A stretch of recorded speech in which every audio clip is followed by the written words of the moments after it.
바닥을 다지고 있다, 뭐 네. 상승을 목전에 두고 있다라는 네. 지표들이 나오고 있는 네. 뭐 이런 이제 기사들입니다. 네네. 그렇다. 네, 이걸 네. 가져오셨는데요. 네. 뭐 상승이다, 아니다. 실제로는 뭐 체감하기가 어렵다. 뭐 이런 얘기들도 있고요. 맞아요. 의견이 분분합니다, 지금. 정말 분분한 것 같아요. 그리고 이게 보면은 일관성의 법칙이라고 그래서, 그러니까 하락을 주장했던 분들은 계속 그 전망을 유지를 하시더라고요. 계속 그냥. 근데 이게 어쩔 수가 없는 게 그 전에 이미 얘기를 해놓은 게 있기 때문에 그거를 번복하기가 쉽지는 않으실 것 같고, 저 역시도 좀 그런 면에 있어서는 계속 바닥 찍고 올라갔다 이런 얘기를 또 번복하기가 쉽지는 않을 것 같은데, 그럼에도 불구하고 우리가 또 생각해야 될 게 뭐냐면, 사실 이거는 흐름이라는 건 계속 바뀔 수가 있는 거거든요. 바뀔 수가 있고, 만약에 내가 잘못된 전망을 했다고 하면은 지금에 와서라도 좀 아닌 것 같다 이렇게 얘기를 할 수 있는 게 용기가 있는 게 아닐까, 예, 그런 측면에서 말씀을 드리는데, 예. 그럼에도 불구하고 저는, 제가 예전에 했던 말을 그냥 그대로 유지하고 싶어요. 그러니까 지금은 데드캣 바운스라기보다는, 좀 바닥을 다지고 천천히 올라가는 지금 흐름이다. 그리고 이제, 하반기로 갈수록 좀 그런 게 좀 좀 오르는 폭이 좀 더 커지지 않을까. 이런 게 제 개인적인 의견이라고 제가 누차 말씀을 드리는 건데, 네. 또 다른 분들은 또 다양한 생각들을 갖고 계시니까, 그러니까 여러분들도 요런 관점에서 한번 지켜보시는 것도 괜찮을 것 같고, 제가 왜 상반기에 그러니까 작년 연말에 바닥을 찍고 천천히 올라왔고, 앞으로도 추가적으로 조금씩 올라갈 거라는 이유에 대해서는 이제 제가 누차 말씀을 드렸고요. 방송에서도 여러 번 말씀을 드렸고, 근데 또 어떤 분들은 또 이런 얘기 하더라고요. 지금 보금자리 특례 때문에 이게 그걸로 인해 좀 반짝 거래가 있다. 근데 물론 이제 그것도 영향이 미치는 게 맞아요. 근데 네. 이제 그럼에도 불구하고 지금 작년 연말보다는 경기가 불안한 게 좀 많이 좀 줄어들었거든요. 그다음에 미국 금리도 이제 더 이상 올리기가 좀 힘들어 보인다는 그런 뉴스들도 많이 나오고 있지 않습니까? 그렇기 때문에 이런 부분들로 인해서 이제 하반기, 특히 6월 1일이 지나면 재산세, 종부세 부과 기준일이 이제 끝나는 거잖아요. 그러다 보니까 급하게 이제 매도를 할 사람들이 좀 줄어들게 되면은 좀 매물도 좀 잠기게 되고, 또 매수자도 좀 따라붙어서 이제 하반기로 가면 좀 조금씩 집값이 오를 수 있지 않을까. 그리고 아까 그 보금자리 특례 같은 경우 9억 이하의 주택들만 그래 해당이 되는데, 실제로 10억 이상, 20억 이상 강남의 이제 고가 아파트들도 지금 거래가 꾸준히 되고 있는 편이에요. 작년 연말보다는. 그래서 이게 꼭 그 보금자리 특례로 인해서 이걸 또 한정적으로 이게 딱 이때만 거래가만 있는 거다라고 말하기에는 강남에 있는 아파트들이 좀 거래가 꾸준히 되고 있다. 이런 말씀도 좀 드리는 거예요. 미국이 금리 인상을 네. 하면 우리는 네. 무조건 따라갈 수밖에 없다. 네네. 그렇지 않으면 네. 자본 유출이 생겨서 네네. 우리나라 경제 상황이 완전히 네. 심각해질 것이다. 뭐 이렇게 이제 그 경제학 이론대로면 네네네. 사실 그게 맞긴 하죠. 네. 네. 근데 사실 지금 우리나라는 계속 안 올리고 그렇죠. 동결 그렇죠. 지금 네. 계속 이렇게 네. 가고 있는 그렇죠. 상황인데 네. 또 주가는 또 좀 네네. 좋아지는 네, 맞아요. 부분들이 또 맞아요. 있는 것 맞아요. 같고요. 아 진짜 어려운 것 같아요. 이게 이론대로 절대 세상이 굴러가지 않는 것 같아요. 그럼요. 그게 뭐 A는 B다, B는 C다 이런 이론으로 세상이 굴러가면은 뭐 다 부자 되고, 공부 머리 좋은 사람들이 다 성공하고 돈 벌게요. 근데 사실 실제로는 그렇지 않거든요. 공부 머리보다는 어떤 흐름을 잘 파악하고 어떤 동물적인 감각을 갖고 있는 사람들이 오히려 돈을 버는 게 맞잖아요. 그래서 그렇다고 봤을 때 이게 꼭 이론대로 되는 건 아니다. 그래서 여러분들이 갖고 있는 지식이 중요한 게 아니라 그거를 잘 활용할 수 있는 지혜가 훨씬 더 중요하다. 저는 그 말씀을 누차 드리는 거고, 그러면 그런 지혜를 어떻게 얻을 거냐고 하면은 계속 생각을 해야 된다는 얘기예요. 생각. 저도 지금 아까도 말씀드렸듯이 왜 밀면이 부산에 유명할까부터 제가 물어봤지 않습니까? 네. 아까. 그리고 제가 왜 대구 부산에 미녀들이 많을까 고민했잖아요. 저 계속 생각을 하는 거예요. 네, 이게 그냥 제가 던진 얘기가 아니라 한번 생각을 해보시라고, 여러분들도. 이게 별거 아닌 것 같지만 그렇게 생각을 해서 답을 찾으시라는 얘기를 제가 좀 전달하고 싶어서 그런 말씀을 좀 드린 거예요, 여러분. 괜히 꺼낸 게 아니었군요. 그럼요. 예. 또 그런 기쁜 뜻이. 이렇게 또 기쁜 뜻이 발상을 있었습니다. 해봐라. 예, 그렇죠. 그걸 또 캐치를 못했네요, 제가. 네. 우리 시청자분들, 청취자분들은 또 그런 거를 또 잘 보실 거니까 그렇게 좀 생각이 됩니다. 자, 집값 바닥론의 강남 꿈틀, 고가 대형 평형 거래도 재개입니다. 네. 그러니까 제가 아까 말씀드린 게 이거예요. 이게 보금자리 주택만 된다면 사실 이런 거래들이 이루어지면 안 되는데, 지금 고가 주택도 지금 많이 이렇게 거래가 되고 있다는 얘기거든요. 실제로 최근에 이제 저희 회원분이 그 강남에 있는 신동아 2차 아파트를 좀 금매를 또 잡으셨어요, 최근에.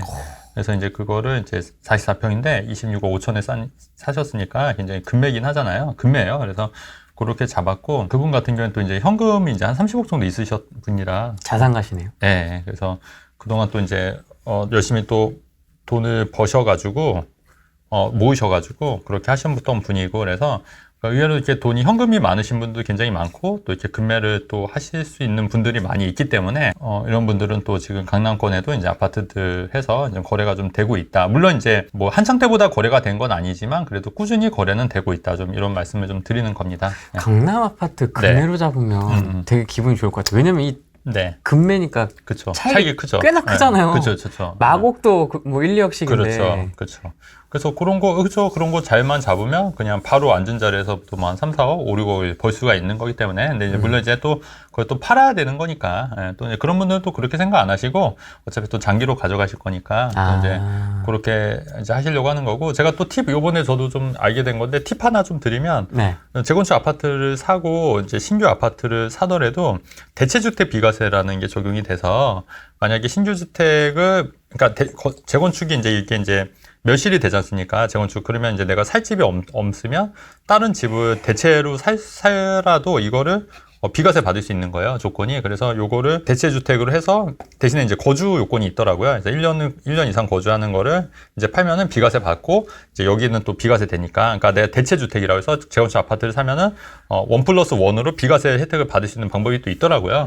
그래서 이런 것도 좀 참고해서 여러분들 그 재건축 아파트 사실 때 세금 설계 하시면은 굉장히 좀 도움이 되실 것 같다. 이런 얘기를 좀 드리는 겁니다. 제재 특화된 세법이네요, 요거는. 그렇죠. 그래서 대체주택 비과세하는 것도 있고, 최근에 또 어떤 또 세무사님이 쓰신 칼럼 보니까 원래 일시적 일가구 유주택이 이제 3년으로 바뀌었잖아요. 3년으로 바뀌어서 이제 기존 주택 사고 1년 있다가 재건축 아파트를 사면은 이제 3년 안에 이 기존 주택을 팔면 비과세가 됐지 않습니까? 그랬는데 이게 이제 멸실이 되고 만약에 이 재건축 아파트가 3년 있다가 이제 입주를 했으면 입주를 하고 나서도 3년 이내 팔면 또 비과세 되는 거예요. 그러면 최대 6년까지 그 1가구 2주택 비과세 혜택을 받을 수 있는 거거든요. 최대 6년까지. 그러니까 이것도 상당한 메리트가 있는 거예요. 그래서 이제 이런 부분도 한번, 그러니까 2주택이지만 또 6년 동안에 또 한 채를 팔고 비과세 받고 나머지 한 채도 비과세 받는다고 하면, 물론 이제 12억까지긴 하지만은, 이제 그거렇게 참고해서 이제 좀 이런 미리 계획을 세우시는 게 굉장히 중요한데, 여러분 부동산 투자할 때 세법은 정말 필수예요. 그래서 세법을 모르면 그 부동산 투자하는데 뭐 절반을 모른다고 보셔도 무방하거든요. 왜냐면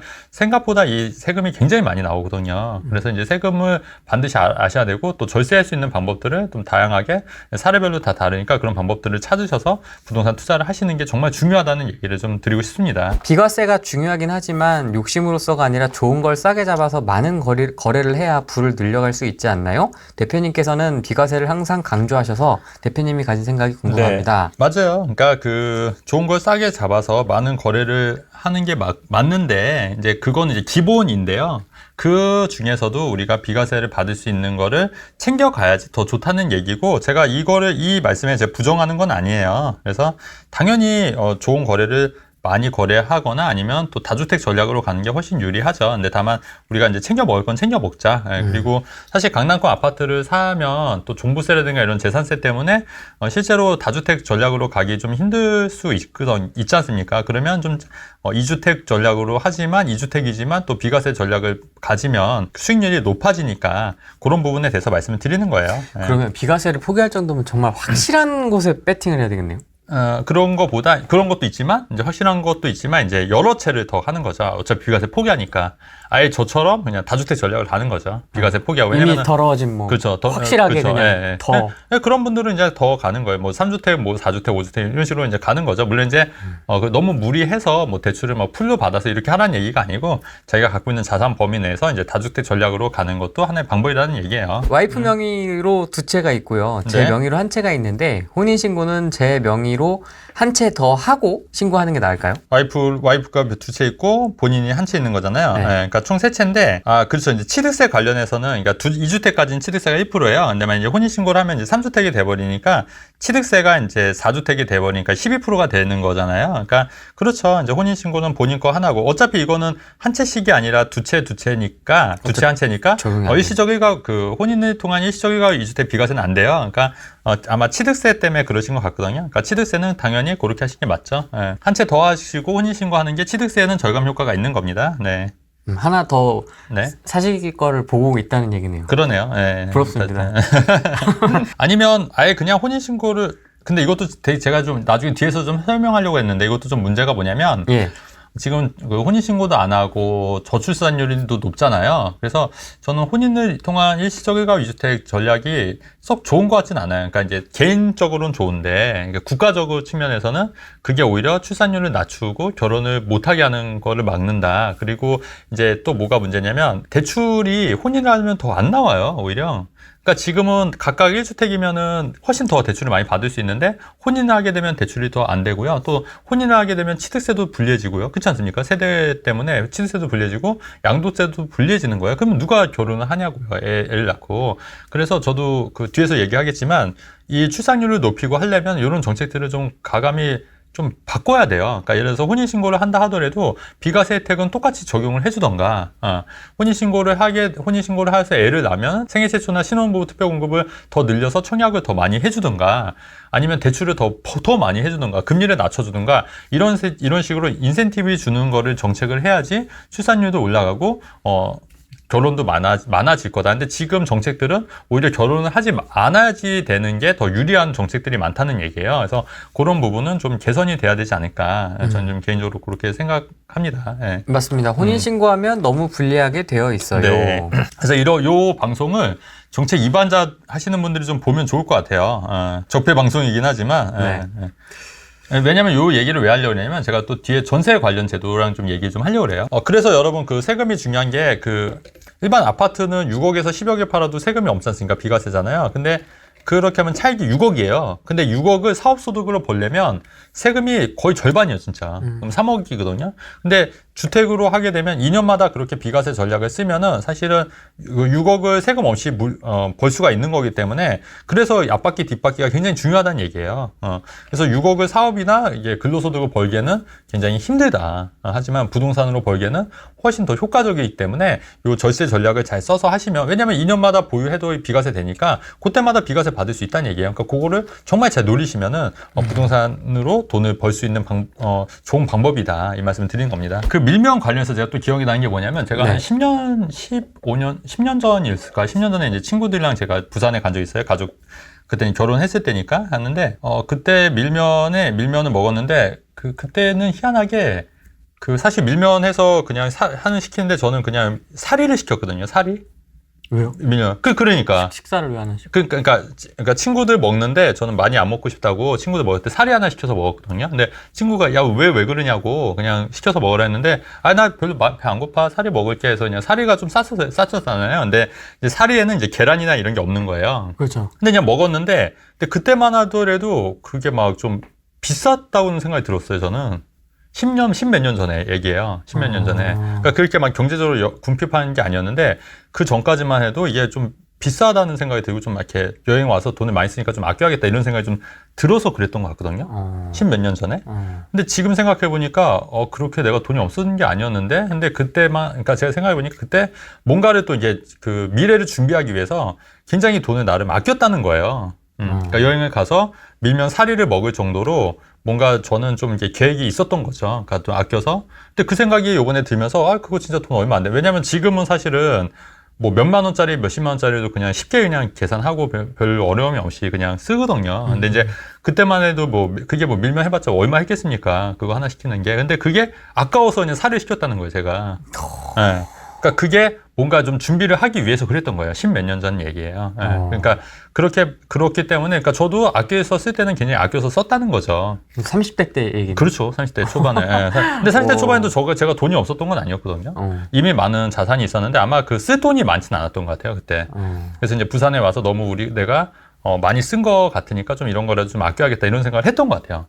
그래서 그냥 사리만 시켜서 먹었던 기억이 요번에 생각이 나더라고요. 젊었을 때 1억이랑 나이 들어서 1억의 가치는 정말 다릅니다. 왜냐면 이 돈이 3억, 5억, 10억, 100억까지도 1000억까지도 늘어날 수 있는 돈이기 때문에 이 젊었을 때 돈을 좀 아껴서 좀 뭔가 좀 미래를 위해서 준비하시는 것도 반드시 필요하다고 봐요. 원희룡 국토부 장관님도 보면은 그 말 때문에 좀 구설수에 많이 오르시는 것 같아요. 무제한 개투자 막겠다는 취지로 아마 그 전세제도에 종말 시대가 오지 않았냐 이런 얘기를 하니까 이제 시장에서는 전세제도가 갑자기 없어지게 되면은 임대인 임차인 다 혼란스러울 수밖에 없는 거거든요. 그렇다 보니까 이제 굉장히 말이 많고 여론이 좀 안 좋으니까 이제 말을 좀 달리 하신 거죠. 그래서 이제 무제한 갭 투자를 안 하는 게 맞다 이제 언론적인 말씀을 드린 건데 어쨌든 이제 전세가 만약에 없어질 수도 없지만 이게 없어지면은 갑자기 이 임대인들은 임차인한테 돈을 줘야 되는 거잖아요. 네. 그리고 이제 임차인들은 전세 제도가 없으면 또 다달이 또 월세를 내야 되니까 이제 많이 부담이 되는 거잖아요. 그러니까 이렇게 되면 사실 그러니까 굉장히 시장에 혼란이 올 수 있다는 거죠.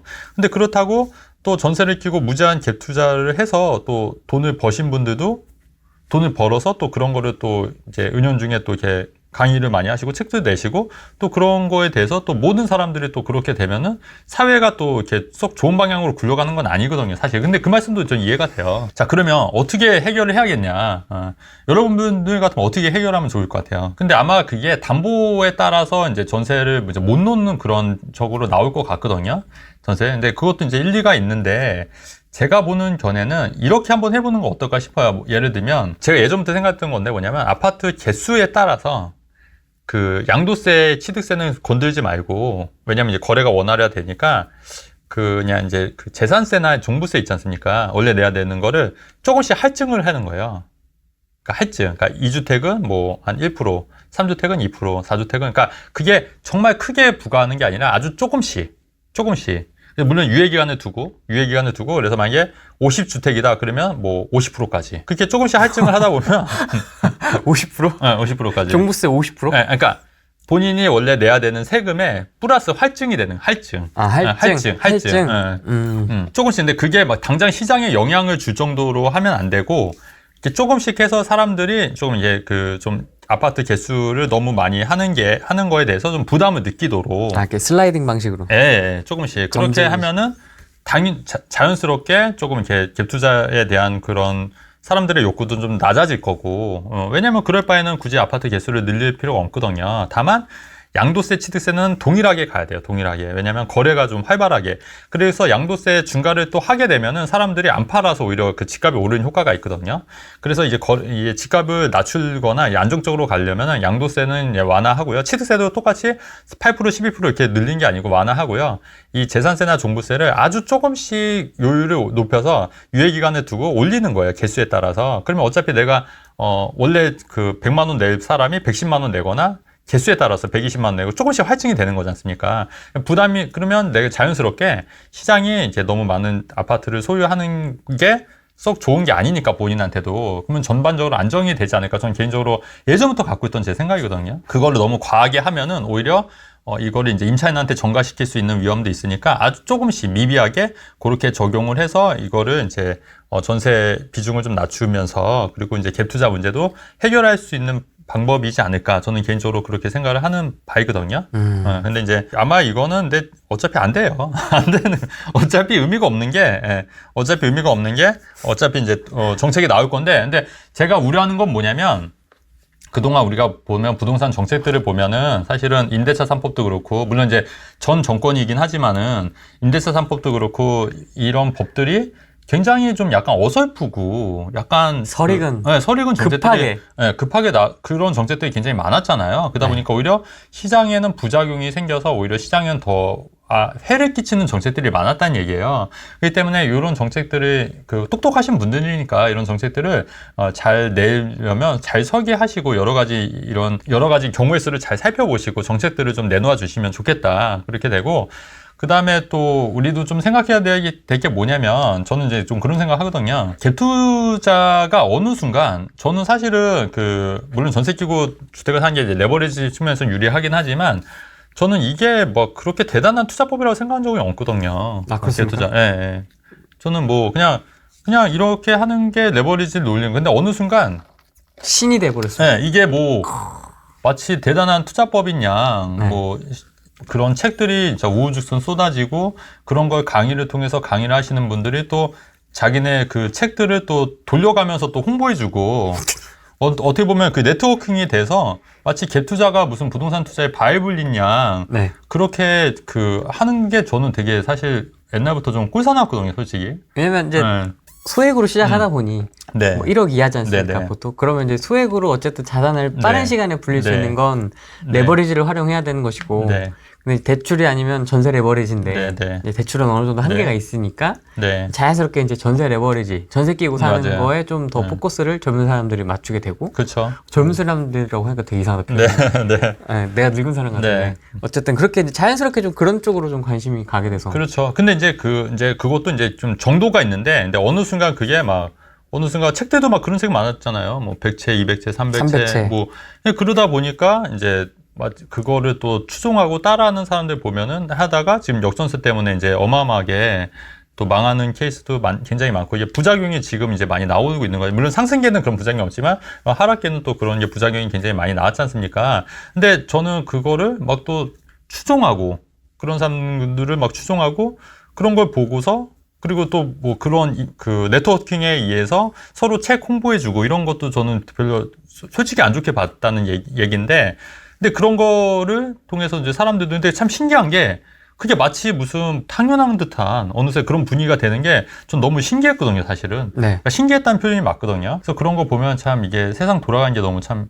신기하다. 비상식적인 게 많다. 이게 사실 그게 상식은 아니잖아요. 상식은 아니고 비상식적인 건데, 세상 돌아가는 게 참 신기하구나. 저는 이런 생각도 좀 들었고, 그 다음에 또 하나는 뭐냐면 아까 역전세 얘기했는데, 그 역전세도 지금 정부에서 지금 고려를 했는데, 그 역전세도 방법이 없는 게 아니고요. 역전세가 문제가 되는 게 사실은 그 집주인들이 역전세를 못 빼주는 거잖아요. 그래서 DSR을 풀어서 그냥 대출 받게 해주면 돼요. 그러니까 이게 DSR 때문에 역전세를 전세금을 빼주고 싶어도 돈이 없으니까 못 돌려주는 거지 않습니까? 근데 네. 예전에 이게 어차피 이게 아파트 담보가 있는 거기 때문에 전세금이 없으면 그냥 대출을 풀어주면 그냥 LTV만 풀어줘. DSR 적용 안 하고 LTV에 의해서 그냥 요거 담보로 대출을 받으면 되고, 은행에서도 어차피 이게 담보가 있는 거기 때문에, 아파트에 담보가 있는 거기 때문에 대출 받아서 역전세 해결하면 되는 거예요. 사실 그것도 되게 단순한 거거든요, 지금. 근데 그거를 DSR을 묶어버리니까 지금 역전세에 대해서 문제가 되는 거거든요. 또 꿈틀꿈틀 할까봐 집값이. 아니, 그래도 그 역전세에 대해서, 그러니까 역전세가 만약에 진짜 큰 문제라고 생각이 되면 미리 선제적으로 그렇게 이제 조치를 취하면 된다는 얘기인데, 자꾸 이제 너무 돌아가는 것 같아서 제가 드리는 말씀이에요. 네, 정책적으로 돌아가는 것 같아서. 다주택자는 임대 제공해주는데 왜 극소수의 투기꾼을 통해 적폐로 프레임을 씌우는지 모르겠네요. 일반인들은 본인 돈 100%로 주택 매수 가능한가요? 맞아요. 그 말도 맞아요. 예, 그래서 이거를 또 투기꾼으로 볼 것도 아닌 것 같고, 어차피 자유시장 원칙에서 자기 돈 갖고 또 자기가 리스크 책임지고 투자를 하는 거기 때문에, 네. 예, 그 부분은 당연히 존중이 돼야 되는 게 맞죠. 우리는 맞습니다. 임대사업자입니다. 임대사업자. 네. 네. 오세훈 씨는 뭘 좋아할까요? 뭘 좋아해요? 뭘 좋아하실 것 같아요? 부동산 관련해서. 짓는 걸 저는- 좋아하더라고요. 네. 멋있는 거, 예쁜 거. 네, 예쁜 거. 디자인 무드도 좋아하고. 한강 르네상스. 한강. 그거요, 한강. 그래서 오세훈 씨가 예전에 한강 르네상스에서 막 그때 막 했잖아요. 용산, 성수동, 합정동, 망원동, 뭐 뚝섬, 그 다음에 뭐 압구정동, 뭐 마고, 그쵸, 세빛둥둥, 한강. 맞아요. 그래서 한강적으로 막 하다가 그때 왜 무상급식 요건 해서 자기 무상급식 안 하겠다 해서 그 국민투표 해서 갑자기 못 하겠다고 해서 나가 떨어진 거잖아요. 네. 그러다가 이제 박원순 시장 오면서 거의 한 12년 했나요? 그래서 한강을 되게 좋아하세요. 그래서 왜 그런가 봤더니 이제 싱가포르 같은 데 보면은, 그런 외국 같은 데 보면은 이제 강이 굉장히 개발을 많이 하는데, 저도 외국 같은 데 보면은 우리나라는 그 천연의 그런 한강이 굉장히 좋은 자원이긴 해요. 태국 같은 경우에도 보면 태국에 있는 강보다도 한강이 정말 크고 좋거든요. 근데 이제 우리나라는 그런 거에 비해서는 그 개발이 안 된 건 맞아요. 그래서 그런 부분을, 근데 한강을 개발하고 하면은 외국 관광도 유치를 할 수 있고 좋지 않습니까? 그래서 저는 적극 찬성을 하는 거예요. 그래서 네. 최근에 그렇다고 하면은 여러분들 또 생각하셔야 될 게 뭐냐면, 그러면 오세훈 서울시장이 2026년까지 뭐 개발하겠다고 한 이유가 뭐냐? 그랬을 때 오세훈 서울시장이 제가 볼 때는 틀림없이 대선에 나옵니다. 네, 대선 나온다고 봐요, 저는. 그렇기 때문에 이제 한강 이런 것도 이제 계속 발표하고 어느 정도 이제 성과가 있으면 이제 대선에 나오려고 하시는 거거든요. 그럼 여러분들이 이제 우리가 투자자 혹은 이제 실거주를 하려고 한다면은 우리가 부동산 초점을 어디로, 서울에서 만약에 내가 내 집 마련을 한다고 하면 어디로 해야겠냐? 한강변? 그렇죠. 한강변. 저평가된 한강변으로 가는 게 큰 그림에서는 맞다. 제가 이 말씀 좀 드리고 싶어서 요 얘기를 좀 갖고 온 거예요. 그리고 최근에 이제 한강도 한강이지만 뭐 공원도 조성하겠다는 얘기잖아요. 네. 공원, 네. 정원도시로 해서. 정원도시. 네, 정원도시. 그러면 정원도시를 어디로 공급을 할 거냐. 그러면 그런 데를 이제 그런 지역이 어디가 될 거냐를 한번 유추해보란 얘기예요. 그러면 정원도시, 그러니까 서울수도 사실은 예전에는 그 이명박 시장이 이명박 대통령, 전 대통령이 하신 거거든요. 서울수도. 그러니까 그 주변 일대가 굉장히 개발이 많이 좋아졌지 않습니까? 그러면 정원도시가 되면 그 일대 아파트들이 좋아질 거기 때문에 그러면 과연 어디가 될 것인가 이런 것도 한번 우리가 유추를 해보실 수 있다는 얘기예요. 지금까지 유추해본 건 어디입니까? 어디가 있습니까? 후보지가? 아니 그 뭐 예전부터 얘기했던 뭐 당산동이라든가 당산동도 한강변이잖아요. 그다음에 이제 망원 합정동, 그다음에 뭐 마곡지구도 한강변, 그리고 저는 개인적으로 김포 쪽도 한강에 가까워요. 그래서 이제 그게 물론 서울시는 아니지만 그 연계가 될 수도 있고, 뭐 성수동은 이미 많이 올라간 거고, 뭐 압구정동도 그렇고. 근데 이제 물론 그것도 있지만 중요한 게 내 자금이 얼마냐에 따라 달라질 것 같아요. 그러니까 내가 뭐 자산이 많고 하면 당연히 뭐 압구정동이나 이런 쪽도 한강이고 하니까 좋아질 건데, 내 자산이 많지 않으면 사실 거기는 꿈도 못 꾸는 데잖아요. 그러면 뭐 당산동 일대라든가 뭐 이런 쪽도 좀 보시는 게 맞죠. 뭐 망원동이라든가 합정동이라든가 이런 쪽으로 보시는 게 맞을 것 같고, 미니 정원은 어디가 될 것인가 또 한번 생각해 보시는 게 중요하다는 얘기예요. 확실히 오 시장님은 네. 물을 좋아하시는 것 같아요. 네. 사주에 물이 있으신지는. 그러니까, 맞아요. 그 한강을 지금 굉장히 좋아하시고, 그러신 것 같아요. 능력 있는 2030 강남 아파트 입성 문 열렸다. 네. 이거 왜 가져오신 거죠? 이거는 여러분들 이제 저희가 보이는 주충이 이제 40대긴 한데요.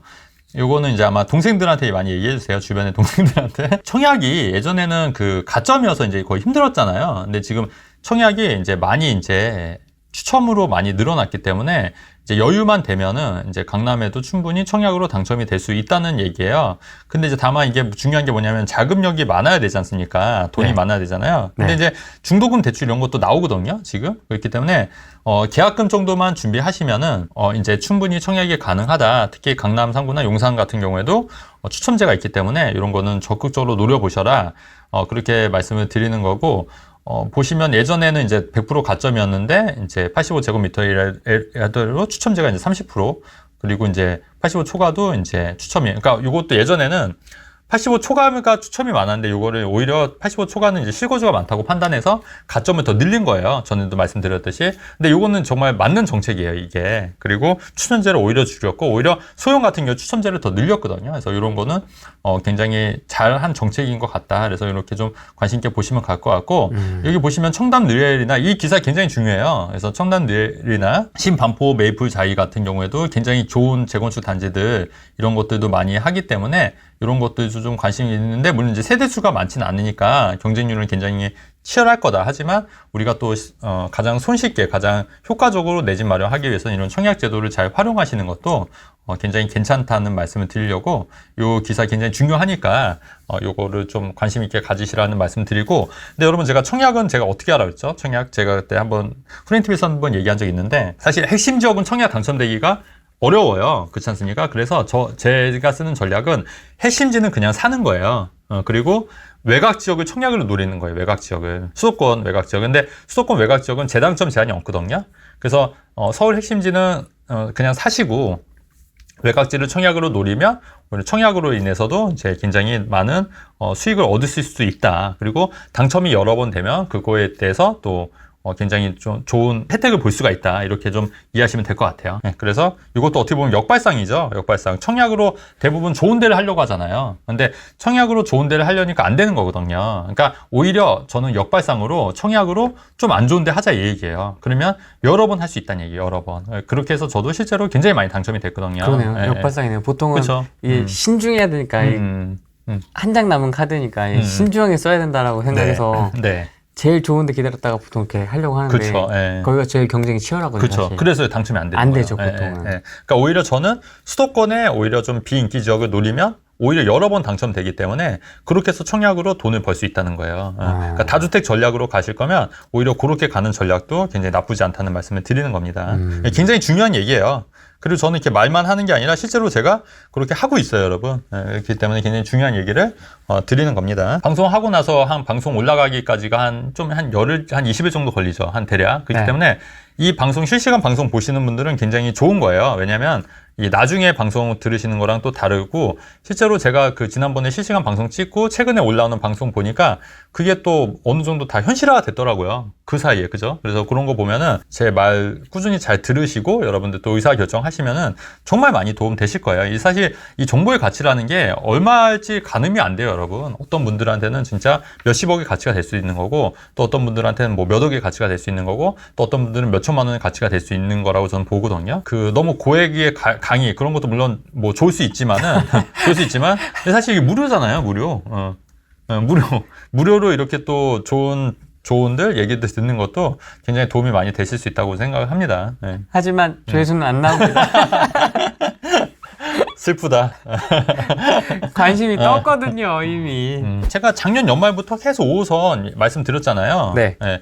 근데 이 빨간 노선하고 이 파란 노선이 이제 둘 중에 이제 혜택한 건데 저는 요 빨간 노선 중에 풍무역 전까지가 중요하다고 제가 계속 말씀을 드렸던 거예요. 네. 풍무역 있잖아요. 네. 그래서 제가 이제 만약에 5호선이 연장되면은 제가 한번 강의에서도 말씀드렸지만 이쪽 장기역 쪽보다는 풍무역 쪽이 더 빨리 움직일 거니까 이쪽에 있는 아파트들 중에 저평가된 데를 사라고 말씀을 제가 작년 연말부터 드렸습니다. 근데 실제로 그런 아파트들이 요새 많이 오르고 있어요. 실제로 오르고 있고. 근데 이게 만약에 확정이 되면 근데 어찌됐건 뭐 파란 인천시 제한으로 가든 김포시 제한으로 가든 풍무역까지 가는 건 기정사실이라는 얘기예요. 풍무역 주변의 아파트들을 하시는 게 왜냐면 더 장기역 쪽까지 하면 더 많이 들어가니까 물론 거기도 수혜 지역이긴 하지만은 이쪽으로 사시는 게 더 낫다고 제가 칠판에 이렇게 그림 그려가면서 설명드렸었어요. 그게 작년 연말에 말씀드렸던 거잖아요. 물론 이제 그때 사셨던 분들은 또 몇천 더 오르신 거고 물론 이제 돈이 더 있었으면 더 좋은데도 더 좋은데 그 당시만 하더라도 돈 여유가 있었으면 그때 뭐 잠실이나 이런 데 샀으면 더 좋았고 마곡이나 샀으면 더 좋았던 거고 어쨌든 그런 식으로 바라보면 근데 이게 곧 올해 안에 6월달이나 아마 발표가 되지 않을까 저는 개인적으로 계속 그렇게 생각하거든요. 그러면 여러분 생각해 보시면 지금 도시철도가 있지만 김포 도시철도가 있지만 5호선이 연장이 되면 거의 여기는 거의 서울이라고 보셔도 크게 지장이 없다. 그럼 왜냐면 5호선 통해서 마곡도 가기가 쉽고 여의도 광화문 가기도 쉽잖아요. 그냥 서울이에요, 서울. 그런데 이런 아파트가 뭐 30평대가 5억대다, 5억 유천한다. 그러면 사실은 굉장히 저렴한 거다. 그러니까 여러분 뭐 부동산 뭐 아파트 비싸다 하지 마시고 그냥 돈이 정말 없으면 이런 아파트 사셔도 된다는 얘기예요. 크게 신경 쓰지 마시고. 네. 그러니까 돈이 우리가 뭐 20억짜리, 30억짜리 아파트만 있는 게 아니라 이게 34평인데도 5억대 아파트도 분명히 있는 거지 않습니까? 근데 왜 그 돈이 없다고 해서 아파트를 못 산다고 하는지 저는 이해가 안 된다는 얘기예요. 어차피 이런 데는 나중에 5호선 연장되고 하면 좋아질 수 있기 때문에 근데 이런 거는 크게 부담 없이 대출 좀 받아서 사시면 된다. 그러니까 내가 만약에 현금이 3억 있다 하면은 한 2억 5천 정도 대출 받아서 살 수 있는 거잖아요. 네. 그러니까 그렇게 사셔도 크게 지장이 없다는 얘기를 하는 거고 또 어떤 분들은 부동산은 무조건 우상향하기 때문에 무조건 실고자 할 집은 무조건 사야 된다. 저는 이런 말을 들은 건 아니에요. 그러니까 위치마다 지역마다 저평가된 아파트를 사야 된다는 얘기예요. 저평가된 데를. 그럼 제가 봤을 때는 5호선 발표가 되지 않았다는 얘기는 아직 저평가돼 있다는 얘기거든요. 가격이 많이 올라오지 않았어요. 저평가돼 있기 때문에 이런 지역의 아파트들은 지금 사도 크게 문제가 없다는 얘기고 경기가 지금 꺾이건 말건 상관이 없다는 얘기예요.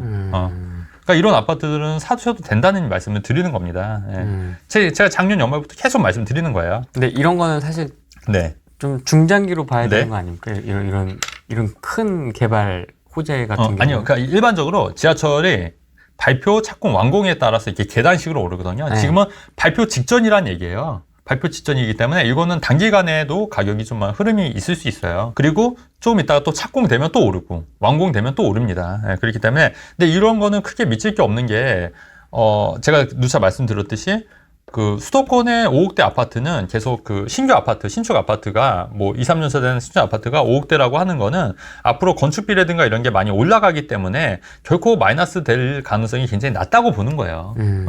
왜냐면 건축비 자체가 이 5억대, 5억대에 지을 수 있을까? 저는 아니라고 보거든요. 이미 신축 아파트가. 그렇기 때문에 이미 이런 거는 제가 볼 때는 큰 리스크가 없다. 이런 데가 바로 저평가된 아파트 중에 하나라고 계속 말씀을 드리는 겁니다. 풍무역까지 추려졌다 이제. 네네네. 약간 이제 비행기 소음도 약간 있고 이런 거 단점도 물론 있어요. 네. 이쪽이. 근데 이제 그런 거 감안해도 이제 좀 객관적으로 좀 메리트가 있다. 가격적인 메리트가 있다. 저평가된 지역이 맞다. 저는 개인적으로 그렇게 생각이 돼서 계속 제가 힌트를 드리고 있는 거예요. 네. 집밥다리님, 각자의 사정에 맞게 대표님 조언 적용해서 실천하기. 어제 네. 김포 꽉 잡아서 지금 마음이 편합니다. 네. 매수를 하셨나 보네요. 네, 네, 네. 네. 저희 회원분이신가?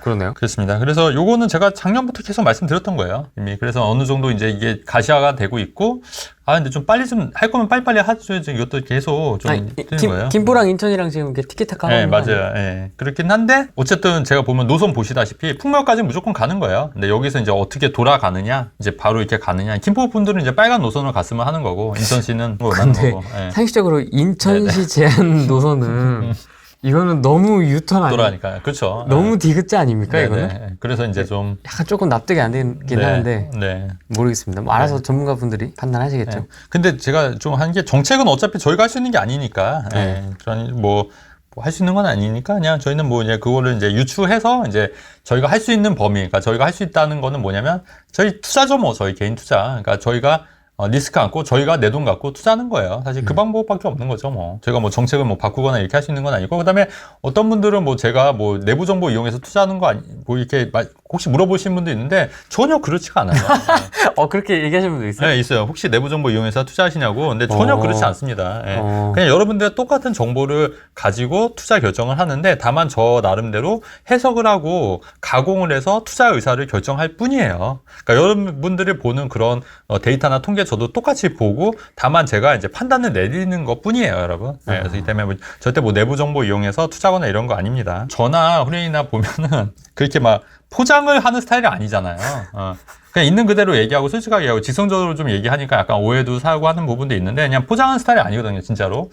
그래서 저도 이제 좋아하는 거고. 근데 어떤 분들은 부동산 또 전문가분들 중에서 굉장히 많이 포장하신 분들 많잖아요.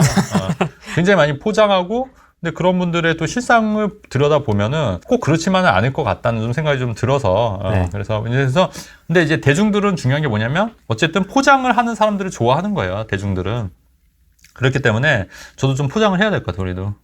포장이요? 네, 포장 좀 할까요? 이제 와서요? 5년 동안 포장을 안 했는데. 네, 그러니까. 농담. 근데 우리는 그런 게 포장이 익숙치가 않은 거예요, 사실. 네. 그래서 약간 저희 어떻게 보면 약간 좀 직선적이어서 또 오해하시는 분들 계시거든요. 직선적인 부분도 있고. 근데 또 이런 것도 좋아하시는 분들도 계시니까. 또 포장하면 저는 막 두드러기 나요. 맞아요. 저도 그래요. 발진 이런 게 나요. 미쳐버리겠어 아주.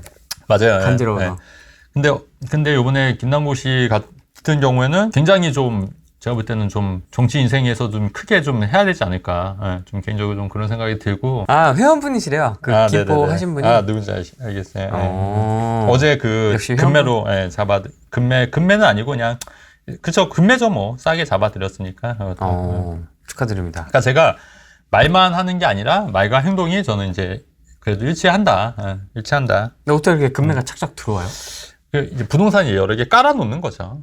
부동산 여러 개 깔아놓고 이제 그 중에서 이제 오면은 이제 이제 연락해서 이제 분명을 찾고 그다음에 이제 또 부동산 이제 저 혼자 하는 게 아니라 이제 저희 공동중개를 하는 거니까 이제 부동산들도 이제 제가 전화하면 되게 좋아하세요. 왜냐면은 그냥 바로바로 계약하시니까 투자들이니까 바로 하시니까 묻지도 따지도 않고 하시니까 굉장히 좋아하죠. 케이씨님, 제가 지금 운정 신도시 쪽으로 분양권이나 일반 아파트 쪽을 보고 있는데 GTX A 쪽 단지를 많이 보고 있습니다. 네. 신도시 같은 경우에는 대표님께서 보시는 투자 포인트가 있을까요? 제가 생각했을 때는 지금 분양가에는 괜찮다고 생각해서 들어가려고 하거든요. 형제 중 한 명도 일반 청약도 노리고 하려고 합니다. 신도시. 네네. 그러니까 운정 신도시는 제가 제 책에 만사 건물주 쓸 때가 2017년도니까 그때 이미 추천했던 지역이에요. 근데 이제 운정 신도시 같은 경우에는 그 당시만 하더라도 분양가가 2억대, 3억대였거든요. 근데 지금은 이제 좀 많이 올라왔는데 지금 현재 분양가는 얼마인지 한번 봐야겠지만 여기도 이제 GTS가 A가 연결되면은 굉장히 좋은 지역이고 굉장히 또 가보시면 아시겠지만 굉장히 정돈이 잘 돼 있는 신도시거든요. 그래서 운정 신도시 지금도 나쁘지 않다고 저는 봐요. 그래서 이제 이쪽 보고 있는 거고, 다음에 이제 신도시들은 또 이제 우리 투자 포인트가 언제냐면 최초에 이제 분양 받을 때, 그 다음에 좀 분양권 경기가 안 좋아서 마이너스 P일 때, 이때도 투자 포인트고, 입주 물량이 많아서 입주해서 마이너스 P로 떨어졌을 때, 이때도 투자 포인트거든요. 그 다음에 이미 다 완공이 되고 나서는 저는 사실은 조금 이제 투자를 좀 꺼려해요, 오히려. 저는. 왜냐면 저는 워낙 초창기 때 들어간 스타일이라. 그래서 오히려 저는 그때는 좀 빠져나오는 스타일이긴 한데, 근데 운전 같은 경우는 이제 중장기적으로 이제 실거주도 같이 하신다고 하면은 뭐 나쁘진 않으니까 꾸준히 그 장기적으로 이제 상승할 수 있는 지역이니까 지금도 썩 늦진 않았다고 보는데, 이제 다만 얼마의 급매로 잡냐가 그게 이제 관건일 것 같아요. 그러니까 저는 이미 2017년도, 18년도에 투자했던 지역이에요. 네, 그래서 지금 그쪽에서 실제로 수익을 내고 이제 나왔던 분들도 있는 거고요. 네. 신도시는 좀 초반에 들어가는 걸 선호하시는 네, 거예요? 저는 왜냐면 그래야지 이제 그게 낮으니까 매수가가 굉장히 낮잖아요. 사실 운종신도시 그 당시 분양가 2억, 3억이면 지금 생각하면 완전 그냥 거저요. 거저요. 근데 그때 들어가신 분들은 수익 많이 나신 거죠. 그러면 그걸 잔금까지 치르세요? 잔금까지 치른 경우, 보유하죠. 그렇게 해서 보유하신 것도 있고, 또 뭐 분양권 상태로 판매한 적도 있고, 분양권 상태. 그러니까 예전에는 분양권이 2년만 보유했어도 일반 세율이었거든요. 근데 지금은 분양권이 일반 세율이 아니라 세율 자체가 높아요. 70%. 그래서 여러분들이 세금을 알아야 된다는 얘기예요. 그래서 지금은 분양권 거래한 게 의미가 없거든요. 이제 다만, 무조건 분양권은 사서 완공됐고 2년은 보유하셔야 돼요. 지금은. 왜냐면 세율 때문에. 근데 이제 예전에는 비조정 지역 같은 게 2년만 보유해도 분양권도 일반 세율이었으니까, 그래서 분양권 8천만 원 수익 내서 1,400인가 세금 내고 네, 그렇게 했어요. 2년만 딱 보유해서. 투자금 3,500만 원 투자해서. 이런 게 신도시 투자다. 네네. 지방은 어떻게 보시나요? 제가 누차 말씀드렸듯이 그 흐름이 한번 바뀌었다고 말씀드렸잖아요. 그래서 지방보다는 서울 수도권으로 오는 게 맞다고 했는데, 그 이유는 서울 수도권이 조정 지역에서 대거 해제가 됐고 지방과 이제 똑같은 상황이 된 거예요. 이제 거기다가 최근에 용인 플랫폼 시티라든가 윤석열 정부도 서울 수도권 쪽에 이제 산업단지를 계획하려고 지금 하고 있어요. 이제 그만큼 지방보다는 서울 수도권에 좀 집중을 하고 있다는 얘기거든요. 그렇기 때문에 당분간은 이런 흐름은 계속될 거다. 그렇다고 하면 똑같은 돈이라고 하면은 당연히 지방보다는 서울 수도권으로 오시는 게 맞다. 저는 그렇게 보는 견해라고 누차 말씀을 드리는 겁니다. 제가 또 성사시켜 드렸던 계약은 마이너스 분양권인데 마이너스 피다 보니까 네. 시투자 금액이 지금 당장은 한 250만 밖에 안 들어왔어요. 시투자 금액이. 이거 뭐야? 네. 그러니까 계약금 포기권. 계약금 포기고, 그러니까 옵션비만 넣은 거예요. 옵션비. 계약금을 포기했기 때문에 옵션비. 물론 이제 이분 같은 경우에는 잔금을 치러야 되긴 하지만 어쨌든 지금은 한 그 옵션비가 한 250 정도밖에 안 된 거예요. 그러니까 그래서 이제 그거밖에 안 내고 이제 명의를 갖고 온 거죠. 그것도 가능해요, 지금은. 근데 이제 이런 경우가 많지는 않아서 잘 선택하셔야죠. 제가 궁금한 게, 여러분들께 궁금한 게 지금 제일 고민이 뭔지 좀 궁금하거든요. 제일 고민? 한번 그것도 물어보시죠. 질문 한번 답변해 주시겠습니까? 지금 내가 가지고 있는 가장 큰 고민, 갈아타기 얘기 좀 해주십시오. 네, 갈아타기. 갈아타기. 갈아타기랑 역전세 말씀하셨네. 네. 갈아타기는 갈아타야 되는데 집이 안 팔려요. 갈아타기, 상급지 갈아타기, 다 갈아타기입니다. 네네. 그쵸. 갈아타기 하기 지금 딱 좋은 시기이긴 해요. 그래서 지금 이제 많이 좀 내려왔으니까 이 격차가 좀 줄어드니까 딱 좋긴 한데, 문제는 내 집이 안 팔리니까 또 막상 요거를 사고 팔려니 또 겁나는 거예요. 그래서 요거를 팔아야 되는데 그 방법은 어쨌든 싸게 판 수밖에 없다. 내 집을 빨리 싸게 팔 거면 그 네이버에 나오는 시세보다 조금 더 낮게 해서 빨리 팔고, 어쨌든 좀 이렇게 잘 팔려야 되니까 그 약간 뭐 등이라도 하나 더 예쁘게 하나 달고 뭐 그런 식으로 슬리퍼도 놓고 약간 향도 놓고 그러니까 그런 식으로 좀 꾸미는 것도 약간 화장빨이라고 하잖아요. 약간 그런 것도 좀 필요하지 않겠나. 그다음에 그때 얘기했듯이 뭐 부동산에 여러 군데 내놓는데 그런 거를 이제 자기 얼굴을 찍어서 이렇게 이렇게 명함처럼 그렇게 전달해서 여러 군데 내놔서 이왕이면 좀 빨리 팔릴 수 있게끔 그렇게 해서 팔고 나서 바로 즉시 계약을 하면 된다. 팔고 나서. 그래서 어차피 이게 또 팔고 또 잔금까지 있으니까, 그래서 잔금을 팔 때는 잔금을 짧게, 그리고 살 때는 잔금을 좀 길게 하시는 게 좋을 것 같아요. 왜냐면 또 돈을 받아서 또 해야 되니까. 어떤 분들은 팔았는데 잔금이 또 너무 길다 보니까 이거를 또 자금이 없어서 좀 사기에 좀 부담스러운 분들이 계시더라고요. 그래서 팔 때는 좀 짧게 잔금을 치고 살 때는 좀 잔금을 좀 길게 치는 전략으로 그렇게 해서 해야 되는데, 방법 없죠. 뭐 그냥 싸게 하고 내게 경쟁력 있게만 만들면 또 팔리니까. 근데 이제 중요한 게 너무 싸게 팔면 또 너무 좀 이게 안 좋은 거예요, 마음이. 근데 한편으로는 그런 생각하지 마시고 싸게 팔고 싸게 사면 된다. 싸게 팔고 싸게 사면 되기 때문에 그런 거 생각하지 마시고 그냥 좀 내가 좀 손해 본다 생각하더라도 좀 싸게 팔아라. 그게 제가 볼 때는 뭐 방법이죠, 뭐. 싸게 예쁘게. 그렇죠. 그다음에 이제 갈아타기와 이제 가지치기를 좀 하자면, 갈아타기를 하는데 상급지로 갈아탈지 네. 아니면 갈아타지 않고 머무르면서 네. 그 돈으로 투자를 할지. 그거는 이제 금액에 따라 달라질 것 같아요. 그러니까 충분히 내가 상급지로 갈아탈 자금이 되면은 저는 그래도 상급지로 갈아타는 게 맞을 것 같아요. 근데 이제 그럼에도 불구하고 상급지로 갈 정도의 자금이 아니고 만약에 그렇게 되면은 대출을 막 풀로 땡겨야 된다. 그러면은 그건 너무 무리해서 사지 마시고 조금 더 자산을 불려보자. 근데 자산을 불리려면 제가 말씀드렸듯이 이렇게 소액으로 쪼개서 여러 군데 사는 것도 방법이다. 예, 제가 누차 말씀드린 거잖아요. 그러니까 그 금액에 따라서 또 전략이 달라지지 않을까. 예, 저는 막 이게 무리하게 그 대출을 많이 땡겨서 뭔가를 사는 걸 좀 반대하는 입장이잖아요. 네. 예, 그러다 보니까 좀 안정적으로 가는 것도 괜찮다. 근데 이제 상급지 갈아탈 수 있는 충분한 자금이 된다면 당연히 상급지로 가고 또 남는 자금은 또 그런 식으로 또 투자하는 것도 괜찮다. 이렇게 말씀을 좀 드리는 거죠. 와, 갈아타기에 대한 고민이 이렇게 많으신 줄 몰랐습니다. 그렇죠. 굉장히, 최근에 예. 굉장히 많네요. 네. 그 다음에 이제 나오는 게 역전세입니다. 역전세는 진짜 이거는 힘든데, 아니, 우리가 진짜 쉽게 생각하면 담보가 있잖아요. 담보가 있는데 왜 이거를 DSR 때문에 전세 태거 자금 대출을 막는지 저는 이해가 안 되는 거예요. DSR 때문에. 왜 담보가 있고, 예전에도 사실은 담보 있어서 예전에 경기가 어려도 이렇게 역전세가 안 났거든요. 그러면 그냥 대출 받아서, 그 다음에 은행 입장에서도 담보가 있는데 대출 해주면 은행에서 판단하는 거예요. 이게 만약에 못 받을 것 같으면 은행에서 대출 안 해주는 거고요. 은행에서 돈을 충분히 받을 수 있다면 은행에서 알아서 대출을 해주면 문제가 해결이 다 되고, 임대인, 임차인 다 해결이 되는 문제인데 왜 그거를 DSR로 막는지 저는 이해가 안 된다는 거예요. 그렇다고 하면은 역전세 부분은 이런 여론이 좀 조성이 돼야 돼요. 대출 풀어라. 대출 풀면 된다는 얘기예요. 근데 그렇게 만약에 안 된다고 했으면 여러분들 할 거는 뭐냐면, 다양하게 금액을 만들어야죠. 첫 번째 방법은 이제 세입자 만나서 사정하는 방법도 있고요.